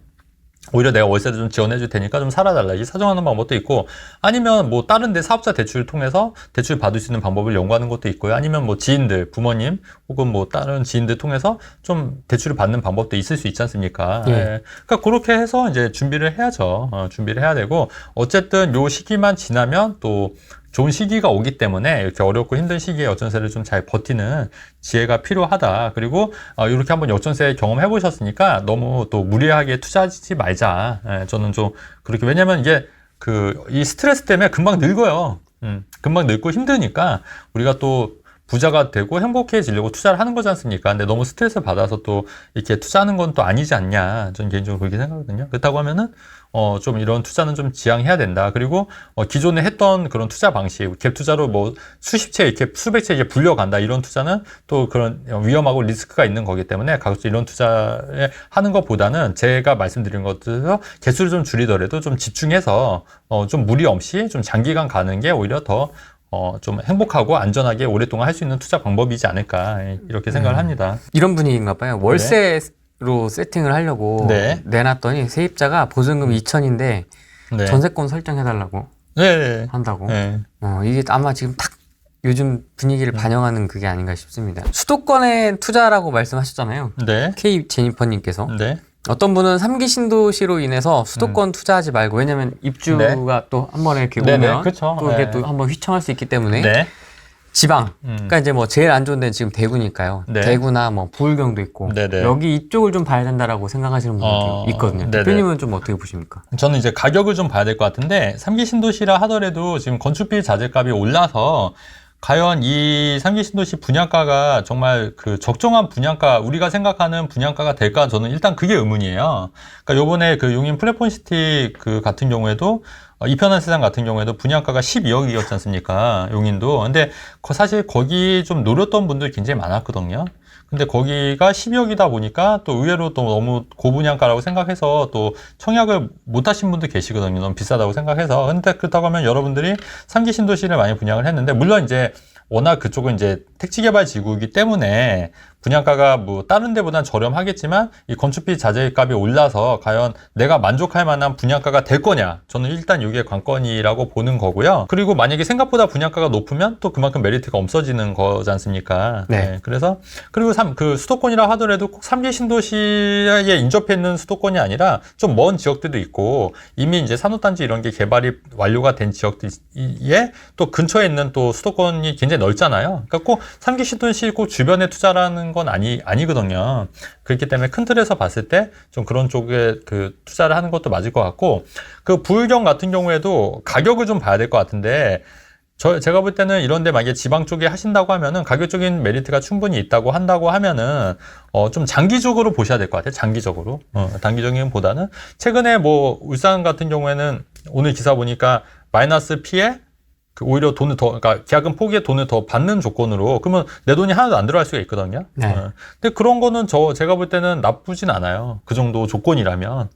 물론 이제 분양가가 어느 정도 적정한지는 봐야겠지만, 그렇다고 하면은 주변 시세랑 이런 것도 비교를 해야겠지만, 그런 조건이라고 하면은 좀 중장기적으로는 나쁘지 않으니까, 그래서 그거는 이제 매물에 따라 달라질 것 같아요. 그러니까 수도권에 지금 싼 매물과 지방에, 부산에, 울산에 있는 그 매물이 그 가격 차이가 어느 정도가 될까? 이 개별적인 물건에 따라 분석이 필요하지 않을까? 단순히 뭐 수도권으로 해야 된다, 지방으로 해야 된다, 이런 얘기를 드리는 것보다는 물건에 따라서 좀 투자 결정을 해야 되지 않을까, 이렇게 생각합니다. 그러면 단기 김포 네. vs 네네. 장기 대구. 저는 단기 김포죠. 당연히. 그렇습니까? 왜냐면 빨리 가야 되니까. 빨리. 왜냐면 빨리 가서 그 돈을 또 2년 있다 팔아서 또 대구 하시면 돼요. 그렇게 또, 그렇잖아요. 그렇게 빨리? 네. 2년 동안. 네, 왜냐면 저는 김포 같은 경우에는 지금 되게 임박했어요, 진짜. 임박했기 때문에 이거 발표되면은, 여러분 한번 나중에 한번 보세요. 진짜 발표 호재 나지 않습니까? 그러면 올라요. 오릅니다. 그래서 그게 또 생각보다 좀 빨리 오를 수가 있는 거예요. 그러면 그거 보고 이제 2년 딱 채워서 이제 팔면은 또 비과세거나 일반 세율이지 않습니까? 그러면 2년 있다가 그때 대구를 뭐 한 채 샀고 두 채 살 수도 있는 거예요. 그러니까 그런 식으로 투자 전략하는 게 맞죠. 너무 구체적으로 딱 말씀하시니까 제가 딱 답변 드렸네. 네. 아니, 갑자기 딱 그렇게 매치가 되더라고요. 그렇죠. 수도권과 지방 이렇게 하니까. 저라면 당연히 그렇게 하죠. 다산 신도시 8억 실거주 괜찮을까요? 직장이 광진구입니다. 네네. 입지를 몰라서 뭐라고 말씀을 못 드리겠네요. 그렇죠. 돈이 얼마 갖고 있냐에 따라 또 달라지겠지만, 근데 뭐 더 좋은 지역도 있을 수 있는데, 저라면 여기 안 하고 딴 데 할 것 같아요. 만약 8억이면. 왜요? 네네. 저는 좀 다른 전략으로 갈 것 같아요. 8억이 있으면? 네네. 그러니까 8억에 실거주 할 자금이 8억을 있으면. 살 수 있으면? 네네네. 8억을 살 수 있으면 좀 다른 전략으로. 어떤 전략을? 것 같아요. 직장이 광진구입니다. 그러니까 이제 광진구에서 이제 월세 살고 이제 두 채 전략으로 가는 거죠. 두 채 전략. 4억짜리 두 개로. 4억짜리 두 개 쪼개서? 네네. 4억짜리 두 개로 가는 거죠. 가족이 있지 않을까요? 네? 가족이 있어도. 그러니까 이제 광진구에서 월세로 넓은 평수 사는 거죠. 두 채 전략으로 갈 것 같은데. 조금 더 공격적이네요. 네, 저는 이제 그렇게 해서 공격적인 투자를 하는 게 맞다고 봐서 그렇게 해야 되는. 대출 3억, 그러니까 그 5억으로 5억 정도. 5억이면 5억으로 4억짜리 두 채 사는 거죠, 뭐. 그렇게 할 것 같았는데 뭐 이거는 뭐 개인에 따라 다 다르니까. 네? 오피스텔이나 아파트를 상업용으로 사용하려고 세입자 구해봐도 공인중개사분이 제 아파트는 상업용으로 세입자가 안 구해지는 위치라 하더라고요. 네. 주거용 오피스텔이 주택수 제외될 가능성은 아예 없는 걸까요? 그러니까 이게 주거용 오피스텔 같은 경우에 양도세 관련해서는 이게 양도세는 이제 원래 실질과세이기 때문에 그 양도세 측면에서는 아마 그렇게 되긴 힘들어요. 이제 다만 이제 오피스텔이 그 주택수에서 제외된다는 얘기는 이제 취득세라든가 이제 종부세는 이제 주택수에 포함 안 되는 거지만 취득세는 이제 주택수에 이제 배제가 되는 게 있을 수 있는데 양도세는 실질 과세이기 때문에 실제로 사용을 하는 거에 따라서 세금을 매기기 때문에 양도세 오피스텔은 그 주택수 빠지는 건 좀 힘들어 보인다는 얘기예요. 그러니까 이게 중요한 게 뭐냐면 취득세 때는 오피스텔이 주거용이고 업무용일 때도 다르고 대출 받을 때도 또 다르고 양도세 때도 다르고 종부세 때도 다 다르거든요. 청약일 때도 다 다르고 그러니까 요 개별적인 거를 다 아셔야 되는 거예요. 사실은. 그래서 뭐 하나 헷갈리면은 세금을 왕창 물을 수가 있다는 거예요. 그러니까 예를 들어서 어떤 분이 이런 분이 있었어요. 일시적 일가 유주택으로 집을 팔았는데 오피스텔이 하나 있었던 건데 제가 한번 말씀드렸는지 모르겠지만 오피스텔 하나 있었는데 대부분 오피스텔이 주택수에 포함이 안 된다고 생각해서 요게 있어도 요게 비과세라고 생각했던 거예요. 근데 이 오피스텔 때문에 이 세금을 2억인가 내셨대요. 2억 5천인가. 비과세가 안 돼서. 그러니까 그 대충 아니까 하는 거예요. 대충. 그러니까 내가 오피스텔 이건 주택수 포함 안 되니까 오피스텔 있어도 세금 비과세였겠지 했는데 아니었던 거죠. 그러니까 이렇게 여러분들 꼼꼼히 아셔야 되고 세금은 굉장히 중요한 거니까 이런 부분도 굉장히 많이 아셔야 되고 반드시 또 세무 전문가분들이랑 상의해서 투자 의사 결정을 하셔야 된다는 얘기를 꼭 드리는 겁니다. 우리 20대 질문은 받아주시죠. 네, 20대 어디 있어요? 제가 읽어보겠습니다. 네. 몇 안 되는 20대입니다. 네. 슈빵님. 내년 결혼을 앞둔 29살 공무원 네. 첫 내 집 마련 계획 중입니다. 네. 목적은 거주가 아닌 투자입니다. 네. 부동산에 현금 5천만 원까지 넣을 수 있고 보금자리론 받아서 네. 집 구매 후 갭 투자를 하고 싶습니다. 네.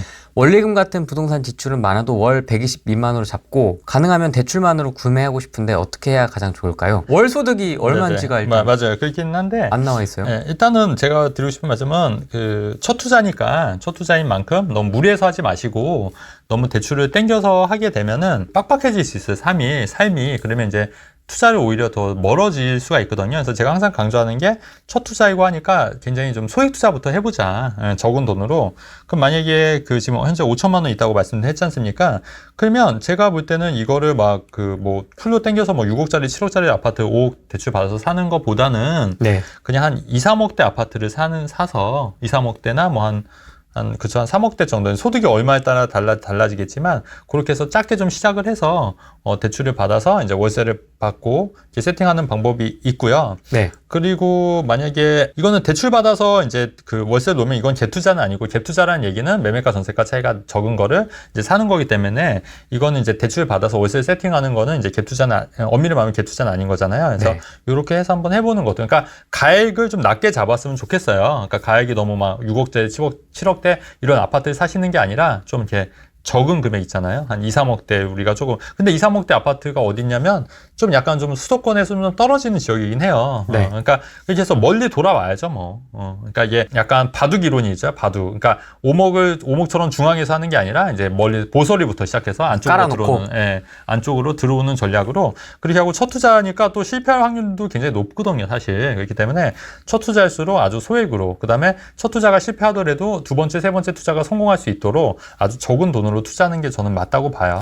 초심자가 수도권 외곽에서 첫 투자를 성공하려면 진짜 좀 신중해야 될 것 같은데요. 그렇죠. 예. 그러니까 그러니까 그거를 잘 해서 근데 지금은 오히려 저는 시기적으로 그 작년이나 재작년 요때보다는 시기적으로 가격이 좀 내려왔기 때문에 조금 더 리스크는 많이 줄었다고 봐요. 그러니까 만약에 2년 전에 만약에 이렇게 1년 반 전에 얘기를 했으면 조금 더 리스크가 커졌기 때문에 굉장히 조심해야 된다고 말씀드리고 싶지만 지금은 가격이 좀 많이 내려왔기 때문에 지금은 오히려 리스크가 좀 더 줄어들었다. 저는 이렇게 말씀드리고 싶습니다. 한 1년 반 전이나 2년 네. 전에 그 유명한 카페 가가지고 네. 수도권이나 이런 데 가서 갭 보고 이상한 거 샀다가 그렇죠. 여러 채 사고 하면은 난리 날 뻔했죠. 개 꼬이는 네, 그렇죠. 엄청. 그거보다 지금 훨씬 상황이 좋습니다. 네. 사실. 그리고 인생이 또 엄청 굉장히 암울해질 수가 있는 거예요. 투자에서. 여러분, 그래서 투자가 쉬운 것 같으면서도 굉장히 어려운 게 굉장히 힘들어요. 누굴 만나느냐가 되게 중요합니다. 나이가 어릴수록. 맞아요. 네.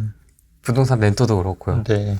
그래서 잘 걸러서 좀 들으시고 저도 믿지 마시고 네. 최진곤 대표님도 믿지 마시고 왜요? 믿어도 돼요, 저는. 아닙니다.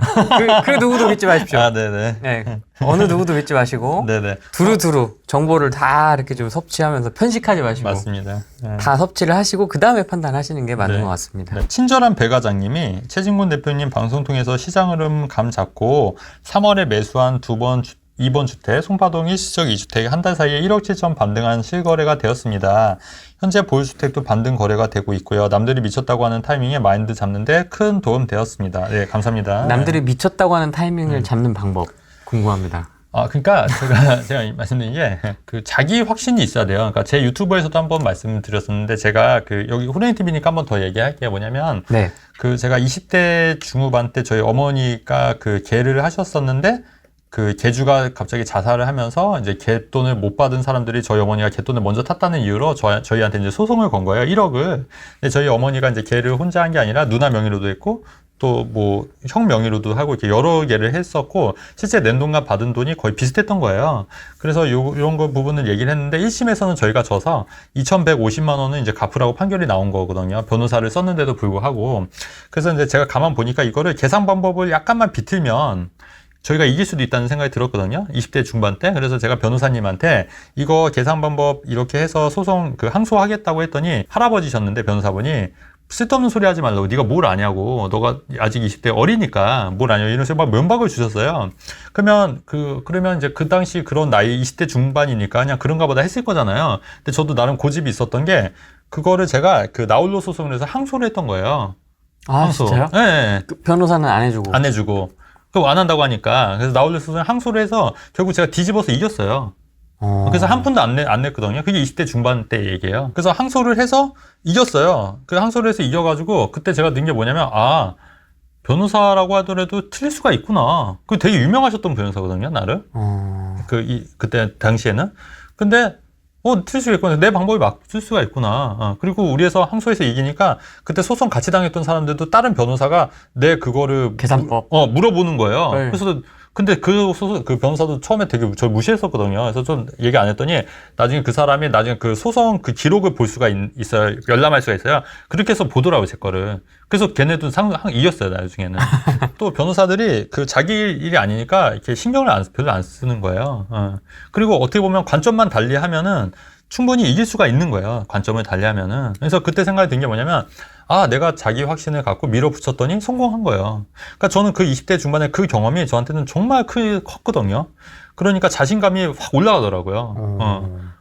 이거 별거 아니구나. 법이라는 것도 별거 아니고 어떤 논리를 어떻게 싸우냐에 따라 달라지는 거구나. 이거 비틀면 내가 이길 수도 있는 거구나. 그때 저는 깨달았거든요. 그 소장을 제가 다 썼거든요. 그때 도움 없이. 그러면서 그 글 쓰는 것도 늘었고. 그때 제가 소장 쓴 거 보면은 지금 예전에 지금 없었는데 예전에 썼던 거 보면 제가 봐도 지금 기가 막혀요, 진짜. 눈물 줄줄 흘릴 정도로 진짜 너무 잘 썼어. 돈이 걸려있거든. 네, 그치. 목숨 걸고 쓰는 거지. 맞아요. 그래서 너무 해서 항상 이겼고, 근데 그쪽에서 이제 상고에서 이제 대법원까지 갔거든요. 근데 그것도 제가 이제 막았죠. 다시 상고까지 해갖고. 그래서 그 경험을 토대로 이제 저도 이제 많이 있었던 건데, 이제 중요한 게 제가 왜 이 말씀 드리냐면은, 그만큼 자기 확신이 중요하다는 거예요. 그러니까 제가 여러분들 투자 때 지금 정신병자 미친놈이라는 소리 들어도, 그냥 그다음부터는 제가 맞다고 생각하면 진행했던 거예요. 2004년도에 그 빌라 투자할 때도 그랬고, 2008년도 금융위기 직후에 투자도 그랬고, 2014년도 투자한 것도 그랬고, 다 분위기 안 좋을 때 했던 거거든요, 사실은. 오피스텔 투자도 그랬고. 근데 그렇게 제가 확신을 갖고 얘기하고, 작년 연말에도 사람들 다 부동산 가격이 떨어진다고 했을 때, 저는 바닥 찍을 것 같다고 말씀드렸잖아요. 실제로 움직였고. 그런 게 이렇게 쌓이다 보면은 이렇게 올라가는 거예요, 성취도가. 그래서 결국에는 근데 지금 생각하니까 20대 중후반 때니까 지금 생각하니까 완전 애기잖아요, 애기. 근데 그런 경험을 해보니까 굉장히 자신감이 붙더라는 거죠. 그래서 그런 성공 경험이 중요하다는 얘기예요. 근데 확실히 이제 유튜브에서 한 얘기 이런 거에 관심 있는 것보다는 이제 본인도 이제 부동산 어떻게 해야 되나 이런 게 궁금하시면 네 사정은 알 거 없고 내 거. 나 지금 역전세 났다고. 너 20대 때 이긴 거 관심 없고 나 역전세 난 거 해결해달라고 지금 관심 없고 그런 쓸데없는 얘기하지 말고 그런 마인드. 충분히 이해합니다. 영등포구에 살고 있고요. 이라고 합니다. 네. 어떤 게 궁금하세요? 서울 구로구 쪽에 신도림동에 있는 재개발 지역 주택을 가지고 있거든요. 네. 근데 이제 사업성이 워낙 좋고 그래서 보유를 하고 있는데 거기가 이제 진행이 너무너무 느리고 내분이 많아요. 그렇다 보니까 너무 진행이 느리기도 하고 그 사이에 이제 부동산 경기가 꺾였잖아요. 그래서 지금 단계가 사업시행 인가가 아직 안 났는데 사업시행 인가가 곧 날 거다 말이 많은데 아직 인가는 나지 않은 그리고 사업시행 인가 접수는 해놓은 그런 상황이에요. 그런데 이거를 많이 깎아서라도 팔고 여기 저희가 보유하고 있는 물건에 대출이 없거든요. 대출이 하나도 없다 보니까 그 전세금 빼고 나면 팔고 나면은 한 8억 정도 나오지 않을까 싶어요. 매도가 만약에 된다면 지금 나오는 호가대로 매도가 된다면 그럼 조금이라도 더 보태고 이제는 대출이 나오니까 차라리 상급지 조금이라도 더 올라간 게 나을지 아니면 여기 있는 재개발 지역이 지금 조합원이 한 900세대 정도 되는데 재개발했을 때 예측 세대 수가 한 2700세대 정도 되거든요. 그럼 엄청 사업성이 좋으실 것 같긴 한데 그래서 사업성이 좋으니까 공사비가 지금 오르고 하는 시점에 이어도 그냥 좀 보유하고 있는 게 나을지 좀 고민이 되거든요. 만약에 이걸 파시면 손해는 없으세요? 손해는 없어요. 손해는 없어요. 하시면 손해는 없으시고 한 얼마 이득 정도 보실 수 있으세요? 그러면 이득은 많지 않을 것 같아요. 양도세 계산하지 않은 상태에서는 저희가 여기 실거주가 안 되어 있고 다른 주택이 하나가 있기 때문에 실거주용 주택이 하나가 있기 때문에 이게 투자역 쪽으로 들어간 거여서 일반과세 처리가 될 거거든요. 그러면은 저희가 매수했던 금액에서 한 1억 정도나 더 붙을까? 그러니까 이제 마이너스는 아니지만 큰 이득도 없는 상태인데 그때는 이제 부동산 살 때 뭐 어떤 너무 지식이 부족한 상태에서 사서 대출이 또 안 나오던 그런 시기에 이제 매수를 한 거여가지고 만약에 예. 파시면 한 갖고 계신 현금이 한 어느 정도 되실까요? 다 파시면? 지금 보유하고 있는 현금은 없는데 기존 주택에도 대출이 없고 하다 보니까 만약 신규 주택을 매수하게 되면은 지금 보유하고 있는 현금은 한 1억 정도지만 대출을 더 이렇게 받을 수는 있을 것 같아요. 아, 그러니까 이제 그 대출을 만약에 빼고 한 현금 얼마 정도 갖고 계신 거예요? 대출 빼고 현재 순수 현금은 한 1억 정도 되고 네. 이 주택을 매도하면은 한 8억 정도는 나올 것 같아요. 8억 이상은. 8억 이상이요? 네. 살고 계신 집도 만약에 파실 의향이 있으세요? 그렇지는 않아요. 거기 아, 실거주는 그러세요? 좀 더, 예. 아, 그러면 8억으로 상급지라고 하시면은 이제 뭐 어디를 원하세요? 서울 시내에서 조금 더 위치가 좋은 곳이죠. 좋은 곳인데, 뭐, 예를 들면은, 방배나 뭐, 한남 쪽에 뭐, 재개발 물건이나, 그런데 이제 대출을 좀 더 받고, 예. 이렇게 해서, 근데 들어가야 방배나 될지. 한남 쪽도 대출 받으셔도 8억이면은 좀 많이 힘드실 것 같은데. 그 강남 쪽 오시기는. 이 집에서 나오는 돈이 8억 이상이 될 것 같고, 현금이 네네. 한 1억 정도 있고, 9억 거기다 정도? 이제 대출 추가로 이제 받고, 네네네. 이렇게 하면 어떨까. 소득은 뭐 대출 부담은 없으신 거예요? 예, 소득은 맞벌이 부부고, 네네. 소득은 좀 충분한 편이에요. 예. 저 같으면 일단은 그러면 시장에 한번 내놓으시고, 네네. 그다음에 만약에 팔린다고 가정했을 때 이제 어디를 살 건지 네네. 한번 그거를 한번 좀 추려서 그걸 비교를 한번 해보셔야 될 것 같아요.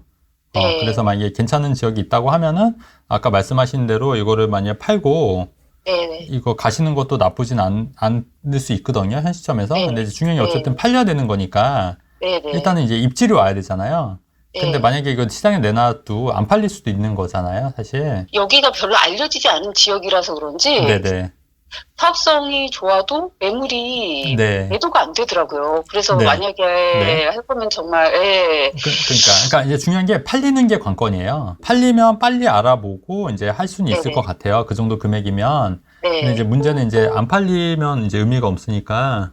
네네. 네, 안 팔리면 의미가 없으니까 일단은 시장에 한번 내놔 보시고 그렇게 해서 팔면 괜찮을 것 같은데 어쨌든 사업 시행 인가가 나오면 또 이제 여기도 네네. 뭐 팔릴 수도 있거든요. 네네. 네, 그래서 좀 기다렸다니까 어쨌든 제가 볼 때는 이게 중요한 관건이 팔려야 되는 거예요. 팔려야 뭘 할 수 있는 거잖아요. 그러니까 네네. 안 팔리면 아무런 의미가 없기 때문에. 근데 팔고 만약에 다른 데로 다른 데로 갈 수 있는 방법들은 다양하고 있어요. 정말 있거든요. 네. 예, 그런 네. 거는 충분히 가능하고 특히 이제 강남 쪽으로 오신다고 하면은 저는 네. 파는 것도 나쁘진 않다고 봐요. 더군다나 네. 지금 현재 다만 이제 강남 쪽 같은 경우에는 이제 조정지역이기 때문에 네. 투기적이기 때문에 이제 그 2주택 취득세가 이제 8%가 되는 거예요. 네. 예, 그러니까 그거는 이제 생각을 해보셔야 될 문제이긴 한데 왜냐하면 이제 어차피 3%였지 않습니까? 원래 3%인데 그러니까 조정지역일 때는 또 8%가 되는 거거든요. 근데 서울은 강남하고 용산을 제외한 지역들은 다 조정지역이 해제가 됐기 때문에 그냥 1%예요. 2주택이라 하더라도 1에서 3%예요. 근데 이제 강남으로 오시게 되면 3%고 이제 다만 이제 재건축 같은 경우에는 또 취득세가 재개발 같은 경우는 취득세가 또 낮게 할 수 있으니까 예, 그런 것도 한번 같이 고민해 보셔야 될 것 같아요. 아니면 일시적 일가구 2주택으로 또 그 기존 주택을 처분하면 또 그 취득세 부분에서도 완화가 될 수 있거든요. 그러니까 이게 사실은 네. 이게 서울 시내에서 이 신도림동이라는 데가 전혀 상급지가 아니잖아요. 네네. 예, 그런데 사업성은 좋은데 이게 이제 더 상급지 쪽으로 이동하게 되면 이만한 사업성이 나오는 곳은 사실상 없더라고요. 네네. 그러니까 신도림도 뭐 DQ브시티도 있고, 그죠? 네. 그리고 지금 최근에 그 여의도 쪽 그 개발 얘기가 나오고 있어요. 오세훈 서울시장이 네네. 여의도. 근데 제가 그 여파가 사실은 그 여파가 이제 여의도뿐만 아니라 목동, 그 당산동 그쪽 근방 있지 않습니까? 신도림까지 갈 수 있다고 저는 보는 견해거든요. 그게 왜냐면 최근에 나왔어요. 네. 최근에 그래서 그거의 뉴스도 좀 관심 있게 지켜보시고 네. 그게 어느 정도 현실화되고 여의도 쪽에 이제 초고층 빌딩들이 들어오면은 그 여파가 신도림까지 저는 간다고 봐요. 네. 그렇기 때문에 여기가 신도림이 썩 나쁜 지역은 아니고 앞으로 발전 가능성이 저는 있다고 보는 견해이긴 해요. 네. 이제 다만 우리가 이제 생각해야 될 게 뭐냐면 어쨌든 우리가 갖고 있는 자금으로 최대 효율을 내야 되니까 네. 그렇다고 했을 때 요거를 팔고 강남 쪽으로 오신다고 하는 거는 저는 찬성이라는 얘기예요. 아, 네. 예, 근데 이제 신도림 자체가 이제 나쁜다는 얘기는 아니고 어떻게 보면은 지금 제일 바닥일 수도 있다는 생각도 들어요. 왜냐면 최근에 여의도 개발이 좀 이렇게 발표가 났잖아요. 네. 예, 그러면 그 여파가 조금씩 이제 온기가 전해질 거라고 판단하는 생각이거든요. 예, 그렇기 때문에 그건 한번 잘 생각해 보셔야 될 것 같고, 어쨌든 이게 팔려야 되는 거예요. 팔려야 되는 거다. 예. 네. 그렇게 해서 좀 접근하셔야 될 것 같은데. 알겠습니다. 어렵죠, 어려워요. 예, 원래 어려- 투자가. 어렵다. 예. 네, 팔고 네. 뭐 강남 쪽 가는 건데 어쨌든 팔면 생각해 볼 여력이 있는데 안 팔리면 네. 의미가 없는 거죠. 네, 근데 사실 많은 분들이 같은 고민일 텐데, 네. 이게 사실 사업성이냐 아니면 급지냐 이것도 사실 그러네요. 고민이 되고, 예, 그렇죠. 예. 좀 어렵더라고요. 그러니까 이거는 조금 더 면밀히 좀 생각을 해보셔야 될 것 같은데요. 예. 분석을 좀 해야 될 것 같아요, 분석을. 네, 근데 네. 이제 강남으로 만약에 한다고 하면 취득세라든가 이런 거는 더 부담이 되실 수 있으니까, 네. 예, 그런 부분도 같이 좀 고민하셔야 될 것 같아요. 그리고 이제 대출 받는다고 하면은 그 대출 이자도 만만치는 않으실 거니까, 예, 그렇게 생각을 하셔야 될 것 같아요. 왕십리에 사는 40대 남자고요. 예. 그냥 인사 한번 드리려고 전화했어요. 아, 너무 좋아요. 아, 네. 반갑습니다. 뭐 하시고 싶은 이야기 있으셨어요? 예. 상담 한번 가고 싶고요. 아, 네. 네. 팬입니다. 아, 네네, 감사합니다. 아, 저 이런 거 원했어요, 사실. 막 어려운 질문 말고, 그냥 편하게 그냥 허심탄회하게 얘기하고 싶었는데 너무 감사하네요. 그냥 호기심에 전화를 해본 건데, 아, 그러셨어요? 네. 실제 연결이 된다니까, 네네. 저도 좀 당황스러워서, 아, 네. 대표님 어떤 점이 좋으세요? 그냥 진솔하시고, 네. 얘기하신 것들이 뭐 지나고 보니까 실현되는 부분들이 많아서, 아, 그렇죠. 그건 맞아요. 그게 좀 신뢰가 가더라고요. 다른 분들하고 비교하면은. 아, 네네. 네. 감사합니다. 그래서 늘 이렇게, 말씀하신 거 잘 듣고 있고, 메모도 하면서, 네. 또 실제 이런 얘기하신 부분들이 정말 일어나는지 또 이렇게 한번 공부도 해보고 그러고 있습니다. 아, 네. 다 적어놓고 있다가 맞나 안 네네네. 맞나 체크하나 보다. 아, 무서우신데? 틀리면 나중에 막 이렇게. 헛소리만 해봐라 뭐 이런 거. 데스노트 막 적어서 막 이렇게 하시는 거 아니에요? 데스노트? 방송 잘 보고 있고요. 네. 네. 네. 항상 건강하시고 화이팅입니다. 아, 네, 감사합니다. 네. 감사합니다. 아, 갑자기 또 힘이 네, 나네요. 또. 감사합니다. 네, 네네. 감사합니다. 아, 이런 분들 너무 좋네요. 저에 대한 얘기는 없네요. 안녕하세요. 깜짝이야. 네, 안녕하세요. 네, 안녕하세요. 저 얼마 전에 망고쌤 실시간 방송했을 때 국면관계 샀다고 했던 사람인데요. 아, 네네, 안녕하세요. 네. 네, 근데 그때 그거를 팔아야 될지 말아야 될지 고민이어가지고요. 아, 최진훈 대표님은 상황을 모르니까 좀 설명을 해주셔야 될 것 같습니다. 제가 그때 21년이라 했는데 제가 잘못 말했어요. 22년에 샀고요. 뭐, 어떤 22 거요? 년. 어떤 걸 사셨어요? 어떤 거요? 국면관계에 있는 아파트를 샀어요. 아파트 이름 말해야 돼요? 창원 의창구. 창원이요? 아, 지금 창원 잘 모르는데. 예, 어쨌든 말씀해 주세요. 창원에 언제 사신 거예요? 그 22년 그 3월이요. 그 얼마에 사셨어요? 3억 7백. 3억 700. 지금은요? 지금 2억 6천. 2억 6천. 목소리가 작아지시네. 네. 1주택이세요? 네. 1주택? 네, 1주택. 그러면 그거 팔고 뭐 하시려고요? 실거주 집 살려고요. 시고주 어디 하시려고요? 제가 지금 평택에 살고 있어가지고요. 평택인데 왜 창원까지 사셨어요? 네, 저도 그러니까요. 잘못 배웠네요. 근데 제가 지금 미혼이어가지고요. 30대 초반인데. 네네네. 한 20평대로 지금 보고 있거든요. 그러니까 평택은 얼마짜리 뭐 보시는데요? 동석동 자이. 그 얼만데요, 지금? 지금 한 3억대였던 것 같은데. 그러면은, 제가 중요한 게요. 네. 그 창원이 팔려야 제가 실거주 집을 살 수 있거든요. 네. 근데 팔려도 제가 그러니까 지금 팔면 손해잖아요. 그죠? 근데 손해더라도 그 평택 거를 잘 잡으시면 되잖아요. 그러면은 제가 내년 9월 달에 그 전세가 만기거든요. 그 창원 전세 준 게. 네. 내년 9월에 맞춰서 파시면 늦을 수가 있어요. 왜냐면 평택이 더 빨리 오를 수가 있어요. 근데 제가 지금 살고 있는 전세집도 내년 9월이 만기예요. 그러니까 내년 9월까지 가면은 네. 평택이 좀 더 빨리 움직일 수 있다는 얘기예요. 그러면 지금 금액 대비 했을 때 좀 더 추가로 더 돈이 들어갈 수도 있다는 얘기예요. 그럼 창원을 빨리 팔고 평택으로 갈아타는 게 나아요? 지금 분위기는 그래요. 수도권이 좀 먼저 움직이는 분위기예요. 근데 전세 낀 상태로 팔 수도 있잖아요. 네, 팔 수도 있는데 이제 재갑을 못 받는 게 문제죠. 재갑을 못 받는 게. 그래서 요거는 제가 뭐 팔라 말라 말씀드리기 힘든데 한번 요런 것도 한번 고민해 보셔야 돼요. 그러니까 무슨 말이냐면 기다렸다가 이제 창원 거를 팔고 평택으로 오려고 하면은 제가 말씀드렸듯이 수도권과 그 지방 격차가 좀 더 벌어지면 네. 추가로 더 돈이 들어갈 수도 있기 때문에 지금 현 시점에서 좀 미리 팔고 가시는 것도 한번 고려해 볼 상황이라는 말씀을 드리는 거예요. 네네, 알겠습니다. 네네. 그래서 근데 이제 다만 지금 분위기는 그 평택 쪽에 제가 볼 땐 더 빨리 움직일 것 같긴 해요, 지금. 네. 그래서 드리는 말씀이거든요. 근데 그게 이제 좀 안 맞으시면 내년 9월까지 기다리셔야죠, 뭐. 그게 이제 조건이 안 맞으시는 거니까 지금. 그렇지 않아요? 네네. 네, 그러니까. 근데 목소리가 갑자기 이렇게 쫙 가라앉으셔서. 네, 알겠습니다. 감사합니다. 아, 원하는 답변이 아니었군요, 이게. 아니에요. 근데 저도 지금 제가 좀 아니라는 걸 알고 있어요. 네, 어떤 거요? 아니 근데 창원에까지 가셔서 사셨어요? 싸서요. 싸서. 괜찮았어요, 창원. 아, 그랬어요? 예, 2년 전에. 창원은 괜찮은데 제가 산 데가 안 괜찮았죠. 그러니까 아니 평택도 싼 데 많았잖아요. 아, 그때는 평택이 이 아파트가 많이 비쌌었나? 그때는 평택이 비쌌었어요. 아. 그때는 지방이 쌌어가지고 지방만. 아, 그러면 그겁니까? 혹시 대기업 소개로 네, 맞습니다. 대기업 멘토 소개로 가신 거예요? 네, 코칭을 받았죠. 아, 코칭을 받았는데 그걸 해준 거예요? 아니, 오케이가 났어요. 거기 사도 된다는 게 떨어져가지고 샀죠. 승인을 해주는구나. 사도 될 것 같아요. 이렇게 말하지. 사도 됩니다는 이렇게 말을 안 하는데. 괜찮을 것 같아요. 이렇게 말해서 저는 그걸 초보니까 괜찮다고 하니까 당연히 잡았죠. 그러니까 이게 중요한 게 어쨌든 투자는 본인이 이제 결정하셔야 되는 부분이고요.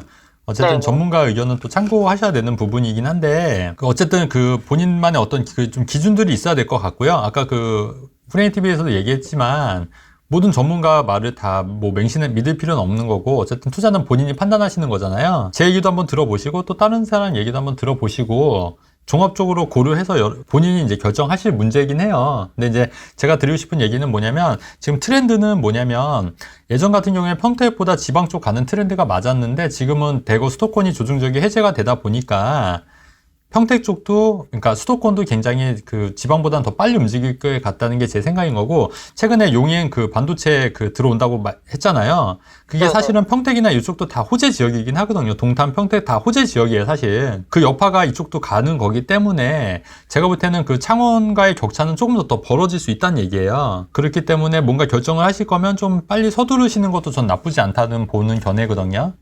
네, 알겠습니다. 네네. 제 얘기가 제 얘기도 한번 검토 한번 해보셔서 어차피 본인이 투자 결정을 하셔야 되는 거니까. 그럼 창원을 가실 때 가서 혼자 사신 건가요? 아니면 투자 동료분들도 같이 사셨을 것 같은데. 혼자 샀어요. 아, 진짜 거기를 혼자 가신 거예요, 그러면? 네, 그러니까 동료들은 같이 임장했다가 살 때는 제가 혼자 가서 샀죠. 임장은 같이 하고. 그 동료들한테도 물어봤을 거 아니에요? 이거 어떠냐고.